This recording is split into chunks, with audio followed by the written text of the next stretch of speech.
திமுக ஆட்சியில் வெளியிட்ட 500 மின்சார பேருந்து கொள்முதல் டெண்டர் தற்போது ரத்து செய்யப்பட்டிருக்கிறது. மேலும் விவரங்களை எமது செய்தியாளர் தாயுமானவன் வழங்கிட கேட்கலாம். தாயுமானவன், என்ன காரணம்? முழு விவரங்களை பதிவு பண்ணுங்க. கடந்த திமுக ஆட்சியில 500 மின்சார பேருந்துகள் கொள்முதல் செய்வதற்கு டெண்டர் என்பது வெளியிடப்பட்டிருந்த நிலையில் தற்போது புதிதாக அமையப்பட்டிருக்கக்கூடிய முதலமைச்சர் விஜய் தலைமையிலான தாவேக அரசு இதனை ரத்து செய்திருப்பதாக தகவல்கள் வெளியிடப்பட்டிருக்கிறது. இதற்கு என்ன காரணம் அப்படின்னு பார்த்தோம்னா, ஜெர்மனி வங்கி நிதி உதவியோடு 500 மின்சார பேருந்துகளை வாங்க முந்தைய திமுக ஆட்சியில டெண்டர் என்பது கோரப்பட்டிருந்தது. குறிப்பாக பேருந்துகளை அரசு கொள்முதல் செய்து அதன் பிறகாக அதனை தனியார் வசம் ஒப்படைத்து பராமரிப்பு மற்றும் இதர செலவுகளை தனியார் பராமரிப்புல விடுவது இதனுடைய திட்டமாக இருந்து வந்தது.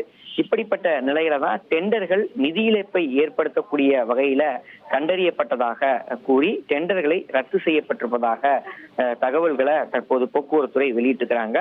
குறிப்பா ஒப்பந்தம் பெறக்கூடிய தனியார் நிறுவனங்களே இனி வரும் நாட்கள்ல பேருந்துகளையும் வாங்கி இயக்கி பராமரிக்கவும் அரசுக்கு 1 கிலோமீட்டருக்கு நிலையான கட்டணத்தை மட்டுமே செலுத்தக்கூடிய வகையில ஒப்பந்தத்தை மாற்றி அமைக்க முடிவு என்பது செய்யப்பட்டிருப்பதாக அறிய முடிகிறது.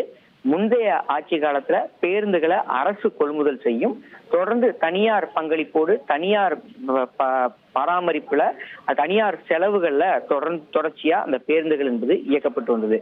ஆனால் தற்போதைய முறையில பார்த்தோம் என்றால் தனியார் நிறுவனங்களே பேருந்துகளை வாங்கி இயக்கி பராமரிக்கவும் அரசுக்கு 1 கிலோமீட்டருக்கு நிலையான கட்டணத்தை மட்டுமே வழங்கக்கூடிய வகையில அதற்கான ஒப்பந்தத்தை மாற்றுவதற்கு முடிவு செய்திருக்கிறாங்க.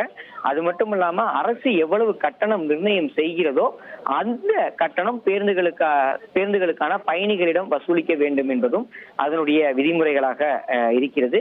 இப்படிப்பட்ட நிலையில தான் மின்சார பேருந்துகளை வாங்குவதற்கும் அதற்கு கண்டக்டர்களை நியமிப்பதற்கும் நடத்துனர்களை நியமிப்பதற்கும் பராமரிப்பு செலவுகளை ஏற்பதற்கும் போதிய நிதி இல்லை என்பதால இந்த திட்டத்துல மாற்றம் கொண்டு வருவதற்கு வசதியாக இந்த டெண்டர் என்பது ரத்து செய்யப்பட்டிருப்பதாக தற்போது அறிவிப்பானது வெளியிடப்பட்டிருக்கிறது. விவரங்களுக்கு நன்றி தாயுமானவன். திமுக ஆட்சியில் 500 மின்சார பஸ் கொள்முதல் செய்வதற்காக வெளியிடப்பட்ட டெண்டரை தாவேக அரசு ரத்து செய்திருக்கிறது.